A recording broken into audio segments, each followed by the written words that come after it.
So, hello, everybody. Welcome, Sonja. How are you? I'm well, thank you. Great. Thank How you for, we are doing fine. Thank you for attending our Wellness Wednesday. So NPU is very proud on presenting Wellness Wednesday every other Wednesday initially, and now once a month we're doing it. So Sonja, as I introduce you to everybody else, Sonja has expertise in so many things. I don't know where to start. So I'm just gonna give highlights in probably 1 or 2 words, and I would like for you to go ahead and introduce yourself, let us know more about you, and then we hit the topic. So Sonja is LPN, she's an author of a book, she's a founder of Pink Coat Coalition, and has tons of passion for so much community outreach that no words can express that. And I'm so honored to have you in my life as we met on community outreach, and here we are for the second time on NPU. So go ahead, Sonja, tell us about you and your background. well, thank you, Uzma. You did a great job. Been a nurse now for 17 years. I just finished my degree in healthcare management, so super excited about that. I do now serve as executive director of a senior living community in Cobb County. So I kind of got away from the everyday clinical aspects of nursing, but still that clinical education and knowledge definitely helps me out in my day-to-day operations and processes here in leadership and management. I have authored a book that deals with professionalism in healthcare. I'm passionate about leadership in healthcare and promoting leaders and creating leaders. I believe that those who become leaders in healthcare then can affect change in healthcare. So passionate about it all. So and I hear that you are a very new grandmother also. I am. She is 3 weeks. She was 3 weeks yesterday. Yes. And then I have another grandbaby on the way in about 5 weeks. I'll have a second granddaughter. So 2020 has been a bummer for a lot of people, and understandably so. But I have to tell you, 2020 has been awesome for me. Beautiful. Well, congratulations on that. Thank you. For being a grandmom. So here, let's hit the topic. Senior living. You have a lot of experience in senior living. The NPU sector that we are in, Jay, high percentage, more than 50%, we do have seniors that live in this sector. So tell us about the senior living experience. Tell us about the needs. Tell us what you have seen as you have served that community, and you're still serving as an executive director and as a nurse. Tell us from both sides, you know, as a nurse, what do you see?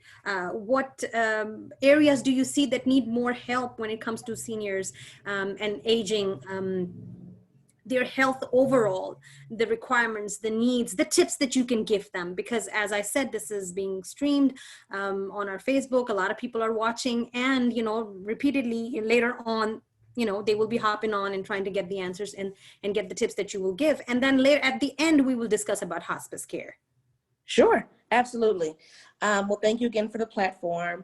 So the day-to-day from a clinical standpoint here in senior living, I would think the biggest thing that I'm seeing is the isolation from the shelter in place statutes that are going on in the country, around the world, actually, from the COVID-19 pandemic. So as we shelter in place, we know that depression, isolation, those sorts of things, mental health, emotional health, definitely have a super big impact on physical health. And so we're seeing that happen in our communities. What we're trying to do is keep things fun, keep things active, keep people socializing to the best of our abilities. But even today, I got a phone call that I'm actually going to be losing a resident whose family restructured their entire lives, bought a whole another house so they could move their loved one in with them, because they can't stand not being able to see them anymore, and, you know, with the shelter in place. So it has definitely had an impact on the clinical side and clinical aspect. And so then from the operational side, the processes and leadership, keeping the team motivated and keeping the team innovative and creative and coming up with ways to stimulate and encourage and keep them feeling motivated to do this as well. You know, a lot of our staff are single parents, or you know, so they're dealing with, you know, children at home that have to take, you know, the virtual learning. That's a distraction and a frustration for many who don't have an option of staying home with their children while they try to navigate these virtual waters, and then still trying to have the expectation to take care of the residents. It's been tough. It's definitely not the norm, although I'm afraid it's becoming the norm. I totally understand. I mean, I have parents and they're both 80 years old. And just to look back towards senior health, the importance, you know, it becomes very difficult sometimes as parents grow older for kids to understand what they're Sure. going through, what their requirements are. And in particularly dealing with depression, COVID actually added on more to Absolutely.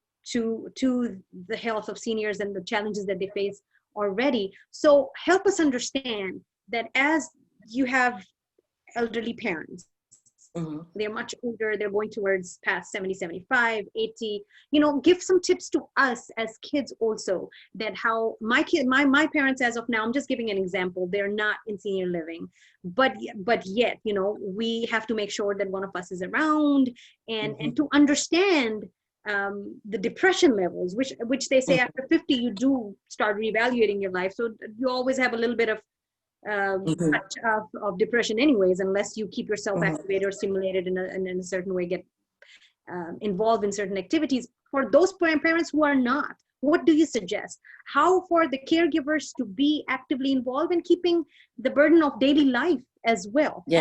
And You yet, know, and that's a great question, because even in my professional career, yes, I do this all day, every day. However, I also have my mother-in-law that lives with us who has dementia, and so and has a caregiver and things. And I think the biggest thing that caregivers need to remember is that just because the elderly are aging, the feelings of being important, the feelings of being needed, of being productive are still very real. Even like with my staff and even in my home, I try to remind people to figure out who they were before dementia hit, figure out who they were before old age and the knees started hurting, they can't move as well as they did. Just because physically the body may be breaking down, the mind a lot of times is still very sharp. And so we have to keep that person stimulated by producing activities for them that brings them to full circle to who they still are. They still have ideas, they still have desires. And so we can't not negate that and say, oh, well, they're old or aging. And so, you know, we don't have to engage in those ways, but we still do. So if they were a teacher, maybe in the previous years, you know, allowing for opportunities to engage in math problems, or, you know, if they were a math teacher, or if they like to read, reading, you know, with them. If they can't read on their own anymore, reading to them, providing audiobooks for listening of their favorite authors, that sort of thing. There's always a way to still connect to who they are. I don't want to say were, because even though they may not show that or actively engage in that way, they still are who they are at the core, and we can't forget that. so on that note, when you get to that kind of kind of hurdle in the path of trying to take care of your parents, when sometimes parents become very stubborn, as Mm-hmm. you see certain signs and symptoms very Mm-hmm. clearly, but they either they know it and they don't want to accept certain things as dementia is settling in, as you know, it's hard sometimes to even accept that you are becoming limited in certain ways. Then it becomes very challenging for the loved ones to convince them, to have them get help. So any tips? Do you deal with that? Do you see that with families as they come in, and how do you guys handle that? Well, first, let's be clear. As people age, dementia is not always the Correct. diagnosis, right? So we have someone in my building right now who's 104 and just as sharp as a tack. So wanted to be very clear that, oh, you know, aging does not mean dementia is going to happen or is supposed to happen. Dementia is not a normal act of aging. That definitely is it's a disease process, and dementia is an umbrella that really covers a bunch of different. Dementia just means forgetfulness, memory loss, but then there's a lot of different disease processes that go under dementia. So you have Alzheimer's, you have frontal lobe, you have Lewy bodies, vascular dementia, different causes and reasons that cause that. So just as we're aging, just to you will find that a lot of elderly have their ways. They become stubborn, and I don't want to take a bath. I didn't go anywhere today. Why I gotta take a bath? There's nothing wrong with me. But I think too, let's keep in mind that sometimes it's a fear, of getting in a shower because the floor is slippery. And so while they may say refuse a bath, it's not because they don't want to be clean or they want to be stubborn, but there's an inner fear there that they have not shared. And that floor now slippery with the soap and the water, or they get cold quicker, the thin skin. So learning or even knowing how to turn it on properly, turn the faucet on. So many different reasons. And I think the biggest thing that we can do for our elderly in those situations, remain patient, and not forget that if we're blessed to live long enough, we are going to be in those shoes one day, and we want to be remembering, we should be reminded that the care we give is going to be the care we receive. That is so true. Life is a full circle. Whatever Yes. put out there, you will be receiving that. You are so right Yeah. about that. So looking at different conditions, you're right. Aging is a process. Dementia is not always, you can't expect the onset of dementia with aging with every single individual. But what else do you see that you see very often with old age as they're aging? And what tips would you give our elderlies for taking care of their health? Let's say dementia is not part of aging. Do you see more heart issues? Do you see more lung issues? Do you see what other conditions that you see across the spectrum with Sure. senior living? The most common are always going to be your diabetes, your hypertension, high cholesterol, osteoarthritis, things, the bones and the aches and the pains. Those things are going to be your most common. Heart disease, cardiac disease, the things that we hear about when we're 40 that says, hey, you better get these things under control, because if not, by 60, 70, they're going to be giving us pause and causing some concern. So that's pretty much, those are probably your basic few. I don't believe there's one resident in this building that doesn't have some type of hypertension pill or diabetic diet, or, watching. So diet and exercise, truly treating our bodies as cars. I always say, if you let your car go long enough without an oil change, without maintenance, without a tune-up, you have failure. That car is going to go out. It's going to say, you know what, you don't care, I don't care, and it's going to throw a rod, right? So same thing with our bodies. We can only go for so long without our oil change and our maintenance and putting the good foods in, and water and exercise, and keep the limbs limber and the muscles toned. If not, our bodies are going to let us know it's going to give out on us. So Sonja, tell me, if we have, I'm just hypothetically speaking, if there's an elderly that is evidently in need of senior care, to be having them admitted into the senior care facility. But I have seen with few, I haven't worked in this industry that much, so I can't say much, but I've seen some, the fear of wanting to get admitted into a senior living. How do you address that?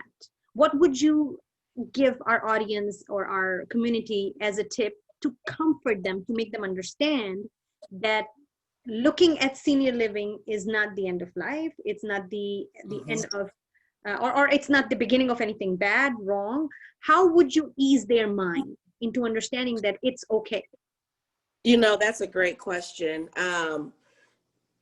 And we get that a lot. I find that, especially when you're looking at the children who have to make that decision to place mom or dad in a community setting, there's a lot of guilt involved with that. And so first, I want to say, to that side of it, as the caregiver perspective, you have to be true to what you can do. Being a caregiver is not easy, and there's no guilt involved in that. I think sometimes we feel like, well, mom and dad's been there for us and I should be there for them. And yes, you should. However, sometimes the best way to be there for them is to allow the professional to take care of mom and or dad, and you can be the son and daughter and visit and be there for them for the fun and for the good stuff. Caregiving can definitely change the dynamics of a relationship. It's tough. It's not easy to do. I tell anyone, don't ever assume that I can do it.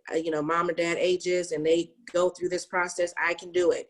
And if you can't do it, it's okay. Not to feel bad about it. So to approach the community living situation honestly, I think sometimes when families mess up, well, don't tell mom or dad that, we're talking about the move, or, maybe want to lie to them or make it sound different. Be completely honest about what the conversation is. And I say, have that conversation before the time comes. Everybody sit down and kind of have that talk. If and when this time comes, how do you want to handle this?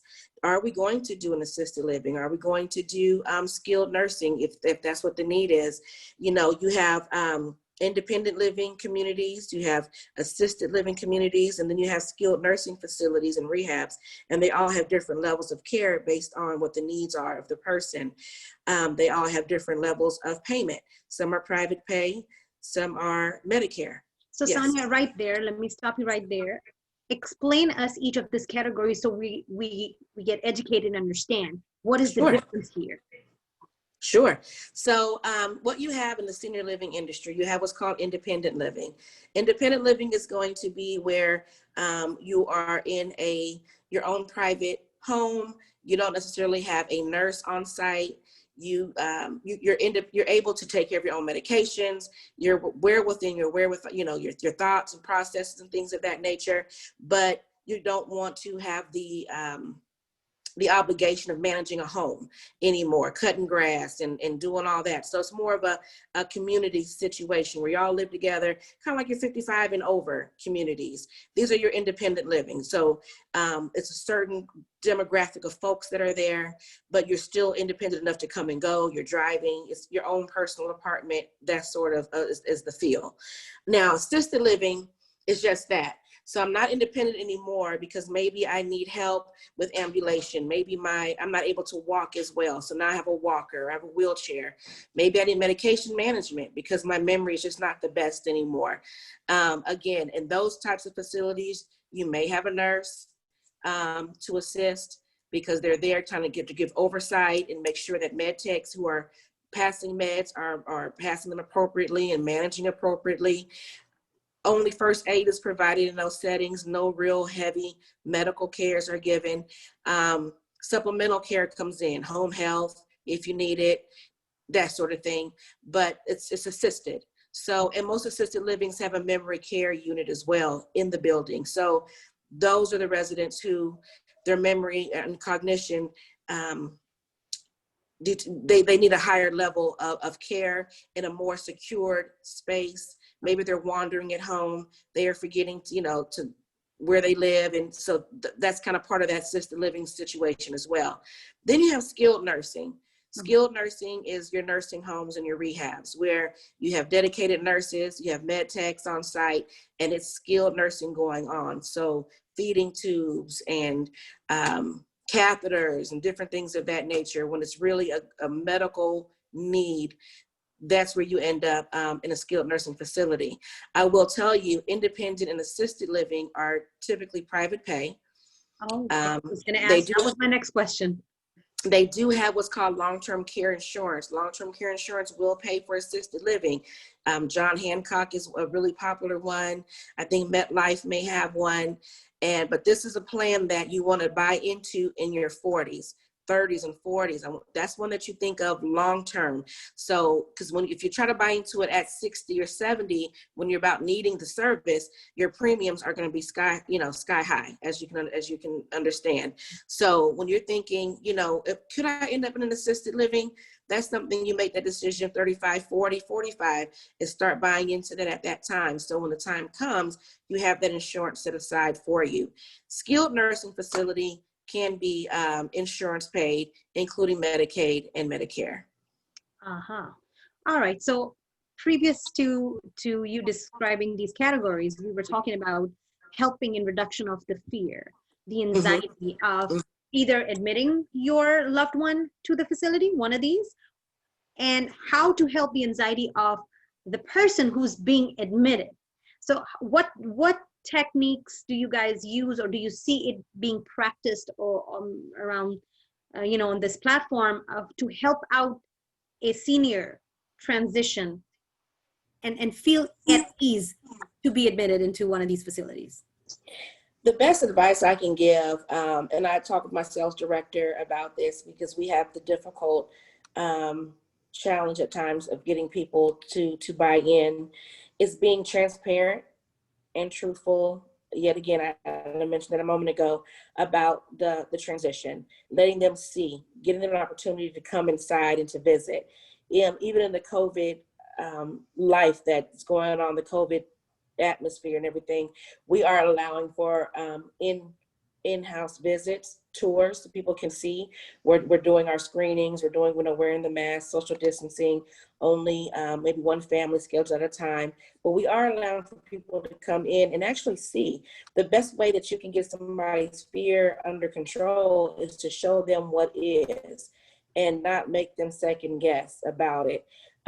Will that alleviate all fears and concerns? No, because anything that's new and unknown and never have experienced will always have a little bit of uncertainty there.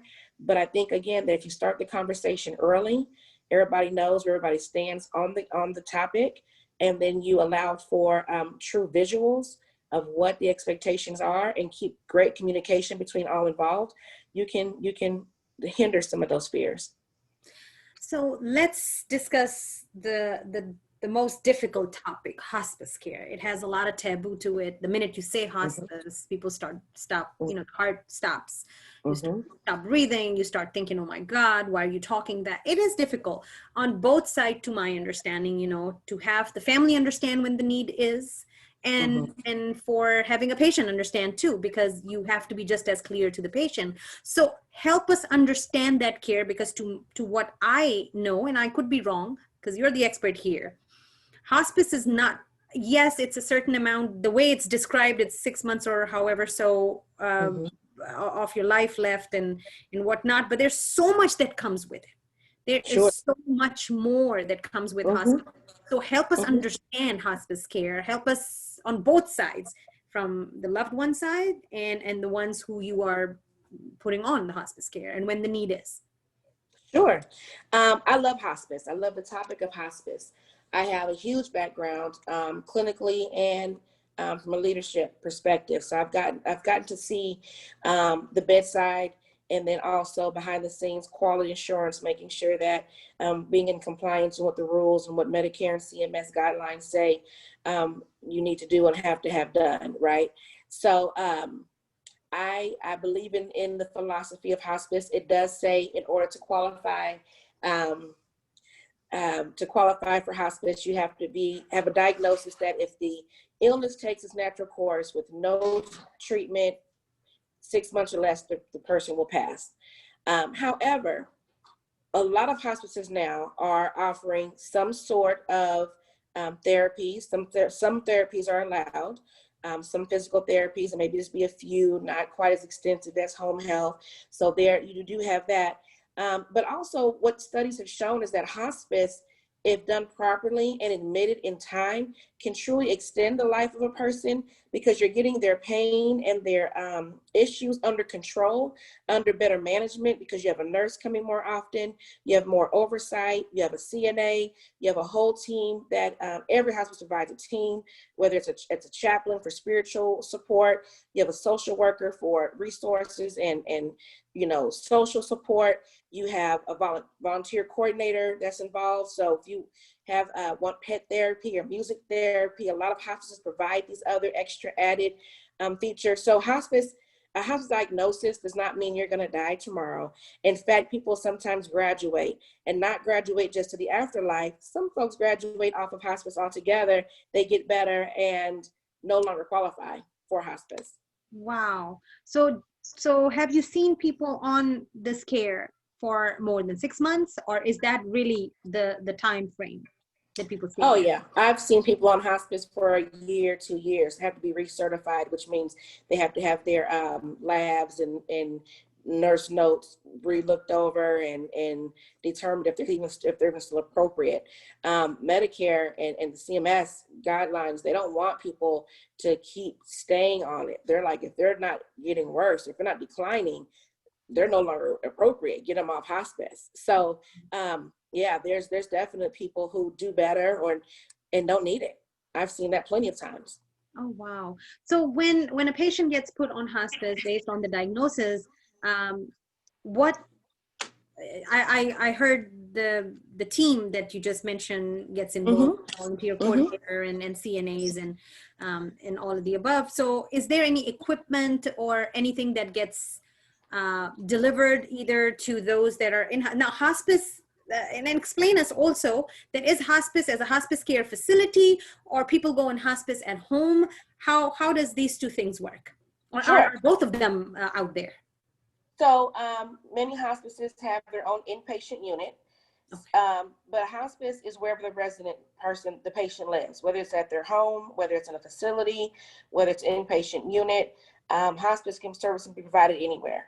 So you have 4 different levels of care. You have your routine care, you have your respite care, you have inpatient, general inpatient, and then you also have continuous care. And those 4 levels just are determined based on what the needs of the resident are at that time, or the patient is at that time. So you can be on routine care at 8 a.m. and by 4 p.m. you need continuous care. So none of that changes based on, there's no time frame on that. It just depends on what's going on with the patient at the time. But explain yeah, us what is routine care, what comes within that criterion, and sure. what is each category that you just mentioned, what comes within it. So if someone who doesn't know, how would they would like to understand, so explain it in that sense. Sure. So someone comes on hospice care, they're automatically going to start on routine care unless there's a crisis at the time of admission. If there's a crisis at the time of admission, that's a whole different conversation. And truthfully, they were probably started on hospice way too late. But if you start at appropriate time and get somebody admitted, routine care starts. There's a nurse visit at minimum once every 14 days. A CNA will be assigned to that resident to come and bathe them, whether 3 times a week, 5 times a week, 7 days a week. It just depends on what the case manager, who the nurse determines is the need. So that's your routine care. A basic visit once a month from the social worker, once a month from the chaplain. Those are monthly visits. And then, like I said, the CNA is the person you'll probably see the most. And those visits can increase depending on how Condition how is. things are going, if things are declining. Absolutely. Your general inpatient unit is going to, a patient is going to be someone who requires a little bit more bedside care. They are declining or having issues, and or caregiver breakdown. Caregiver is tired and needs a break. Sometimes you can do general inpatient for that. And that's going to be the same hospice care, but just at a more observed level, a more hands-on day, because you're not in a hospital type setting. It's a hospice inpatient, but it's more of a setting there, like a hospital almost. Okay. Then you have your continuous care. Continuous care is going to be, there's a crisis, and there's qualifying factors for continuous care. Medicare bills at a different rate for each of these levels. Continuous care is the highest level that you can bill for, because that's going to now require that somebody's at bedside 24 hours a day, pretty much 7 days a week, or forever long until that crisis is under control. Uncontrolled pain, uncontrolled nausea, uncontrolled restlessness, that sort of thing, uncontrolled agitation. Those things will bring on continuous care. And then the respite care, again, that caregiver just needs a break. They, going on vacation, and the patient can be by themselves. They can get, maybe a 5 to 7 day stay. A lot of times facilities like my own, we don't do it, but facilities like mine may have respite in-house. I take that back. We do actually have respite beds here. We can bill for respite in my building. Just haven't since I've been here. But you have certain facilities that can take on a hospice bed or two and are dedicated to a respite patient that's on hospice. So once the patient is qualified and certified for being a hospice patient, are patients or patient caregivers allowed to take them to the hospital to break through that routine for any reason? Let's say the patient stops breathing or starts sort of crisis. The caregivers get nervous and they take them to the hospital. Now, will the hospital admit them knowing that Medicaid has been already or Medicare has been already billed for them to be in a hospice care previously? How does that work? Good question. So the general inpatient is a hospice dedicated inpatient unit. It's not going to, Emory or Wellstar. It's not like going to the hospital. It's an actual hospice house, a hospice, facility. Or there are beds dedicated, again, even for that in certain hospitals, a hospice unit, so to speak. I believe Grady has one, and there's a few others that may have one. But if you're at home and your loved one, stops breathing, when you sign that hospice paperwork, you do sign a waiver that says, if something was to happen, we do a DNR, which means do not resuscitate, and we don't rush them to the hospital, because what happens, they get revoked, the services are revoked, and if they're admitted in the hospital, hospice care is the service immediately are revoked, and you have to start the whole process of signing them back onto services if that happens. There's now a break in the service because the hospital can't bill and Medicare can't bill for hospice at the same time. So somebody has to give up the rights. I see. So, okay. So DNR, if the DNR is signed, that's what it is. So the caregivers don't get nervous and call 911. So instead Right. they call the hospice. Yes, and the hospice nurse will tell them what to do.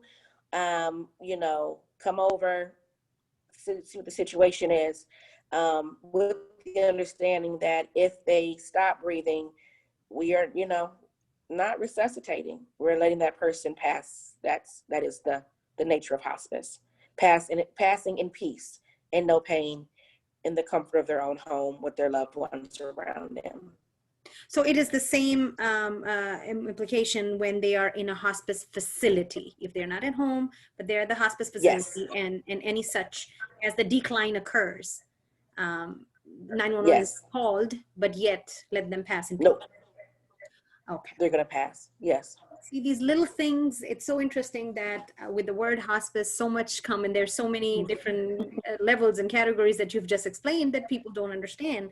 And I'm glad that we're having this conversation. So what challenges do you see when it comes to hospice care? Tell us some examples. Tell us something about it. Sure. Well, for one, you mentioned it. Hospice there's so many. First, let me start with hospice starting late. So you have a loved one that has diagnosis of cancer, let's just say cancer, and it's on decline, and there's the denial because of the fear of the stigma around the word hospice itself. So, oh no, we don't want hospice for mom. Then we get to the point, we've been into the hospital 6, 7, 8 times. It's not getting better. There's nothing else the doctors can do. Now mom's in extreme pain. Now we want to get hospice on board. And then mom passes after 2 or 3 days. Sometimes I've seen people pass in hours with hospice just started, whereas they could have been on hospice for longer and maybe extended their life another 30 days and kept them more at peace and out of pain, so much pain, because one thing hospice teaches is great pain control and how to manage pain. That's a big component when dealing with hospice and hospice providers and hospice nurses is the education of pain control. That's a big piece of it. So the challenge of getting people on hospice services in a timely fashion. Another one is we have them on hospice, and now we, just like you mentioned, a scenario, got scared, the breathing stopped, not ready to let go, and we call 911 and immediately, send them to the hospital, only to bring them back into a condition or a state that they were trying to avoid in the first place, which is why a lot of people go to hospice. They're ready to go. They've made that decision to go. And sometimes with our own selfish desires, we want to keep somebody here, and you're only prolonging the inevitable and sometimes making it worse for that very loved one that you care and love for, that you're trying to keep here on this side. Another big issue, having more than one POA, power of attorney. So you've got a husband. I had a situation before. I had a husband and a sister of my patient. The husband pillow talked with his wife, and was following the wife's orders and her desires to go. Did not want to live any longer. If this happens, let me go peacefully. The sister, with her selfish desires, love, that's my sister, I can't let her go, and fighting across the bed, literally over the body as she's passing. And do we send her to the hospital? Do we keep her home? And so just making sure that when you are in your well enough mind, that you're picking the responsible power of attorney for you, one that can make that decision. And when that time comes, when you can't speak for yourself, make sure you make the right choice and give that person all of your wishes and all your desires, and trust them to do what you've asked them to do. So it is important when you're alert and oriented. Yes. To have the power of attorney decided Yes. to one rather than. Yes. So by law, you can, I did not know. I was not aware of that. I thought maybe power of attorney was only for one person. But as you were mentioning that in experience, people can have multiple power of attorney standing, and it can be quite challenging. So, wow. So these are, yes, with hospice, it's a nerve-wracking decision, Sonja. It's a very tough decision. Yes. I can only imagine to be at the point where you're wanting to put your loved one to certain care. So let's say after the passing of your loved one, is there any mental health help available, which is covered either by any insurance or not, or does the hospice provide that? How does that work? Yes. So they have, bereavement starts before the death happens. Bereavement being the after grieving care. And so the bereavement plan is started before, so that there's an understanding of what the families may need afterwards. And it continues for 13 months. So there's an extra a year and a month for follow-up, just to make sure that that person who's grieving is okay. 13 months is because it covers an entire year of first Christmas, first Easter, first birthday, first Mother's Day, first Father's Day, without that loved one there. And then an extra month after, just to kind of shore it all up. So yes, there is definitely aftercare provided. Is that covered by who covers that? Is that part of the package, or that's part of that? That's part of the package. Oh, that's part of the package. So it's not uncommon for the loved ones to reach out, or is it automatically provided? It's automatically provided, but families can refuse it. They can refuse any of the services, and a lot of families do. They're like, I just want the doctor and the nurse, or in the CNA. I don't want the chaplain. I don't need the social worker. I don't need the volunteer coordinator. But those things are offered. That's law. They have to. Every hospice has to offer those services, but families can decline. And if they decline at the beginning and they decide to need it later, they can pick it back up. Oh, okay, all right. So tons of good information. Thank you so much, Sonja. So if you have, hypothetically speaking, let's say you have audience, a full room of seniors of NPU-J in front of you, and if you have to give them the advice for healthy living, for how to maintain their health, how to live happily, how to keep their brain stimulated, age sophisticatedly, what advices they will be in these categories? Read, exercise, eat well. I mean, and this covers all the the Big and broad. category. Yeah, and for all age groups, read mind games. Even now with all the technology and the cell phones and the different types of electronic devices, the brain games, word games, that sort of thing. Just staying abreast of all that good stuff. Even while the news, I always say, kind of temper what type of information you're allowing in your spirit. So there's so much craziness on the news, but it's good to stay in touch with certain things, but turn it off as well, and get yourself a break from that. But the best things you can do for yourself are the natural things: fresh air, water, rest, eat well, study, learn.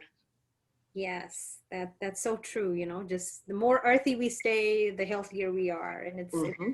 it's hard to believe sometimes how how synthetic we have become. With COVID era, and the challenges that you see with COVID around in um, in senior living Hmm. and with the context of hospice, what challenges are you seeing, and how are you guys addressing that? Um, I think I kind of touched on this at the beginning. The COVID with senior living is just the isolation, keeping everyone safe.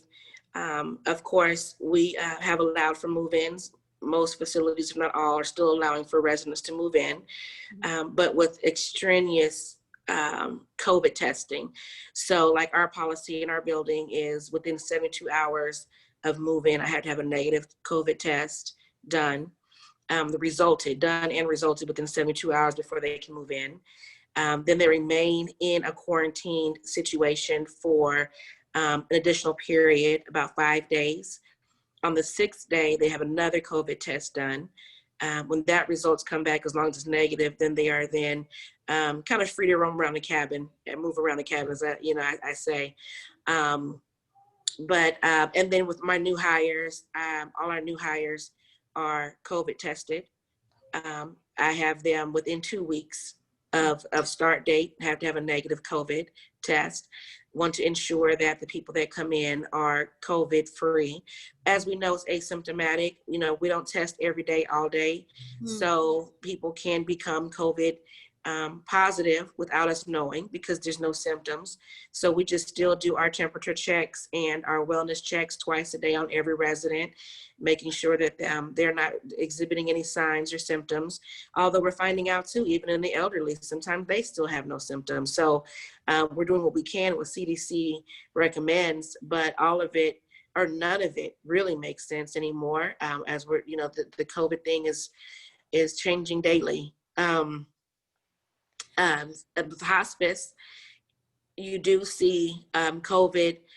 One thing we're sure of, that COVID, like any other cold or virus, if your immune system is compromised, COVID is going to wreak havoc. And of course, hospice patients are already sick or have some kind of illness, which is why they qualified for hospice. So COVID and hospice residents or hospice patients really doesn't fare well. It will hasten some challenges. Boy.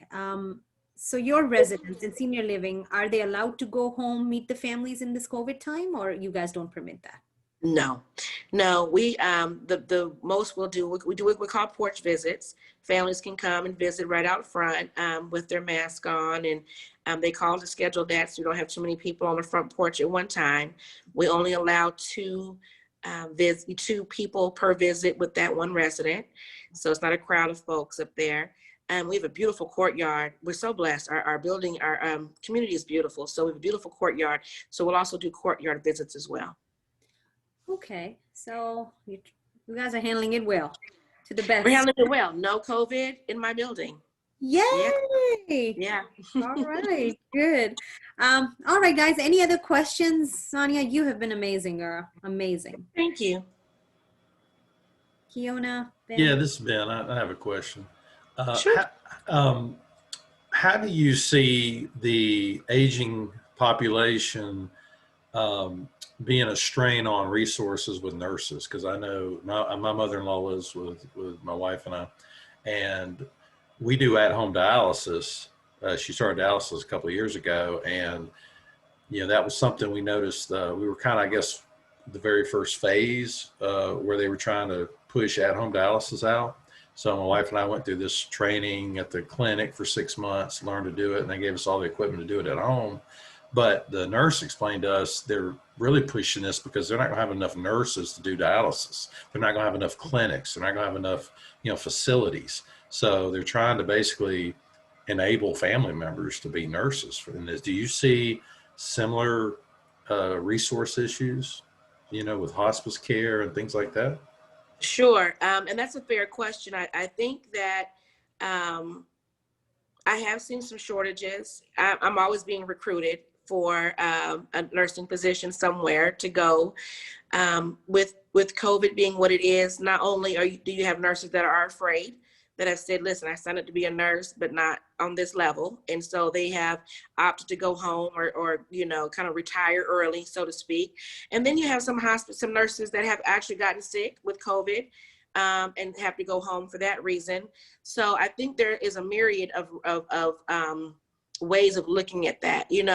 Some of it is shortage, which is very real. And then also some of it is, does the risk outweigh the benefit? Or the benefit outweigh the risk, I should say. So if you're able to do dialysis at home with mom and keep her safe and out of these areas with people who are exposed to COVID, and, the less exposure, the best. So I would advise, yes, the shortage is real, but I also think it's a good thing that if you can manage it at home, to do that. Keep your loved one at home and safe. Thanks. Mm-hmm. All right. Any other questions, guys? Okay. Well, thank you, Sonja. I cannot thank you enough. And I look forward for your Pink Coat Coalition joining forces with NPU-J on the 31st of October as we offer the free screenings to our sector. We will discuss further more details with you. We look forward to have you guys there. And absolutely look forward to it. Who knows, you might be talking again on NPU one day. Just let me know. I'm always available. I'll make myself available for you. Beautiful. Well, thank you so much, Sonja. It's been amazing. No worries. Thank you. Thanks. Have a great evening. Right. You too. Bye. Bye-bye. Bye. Bye-bye.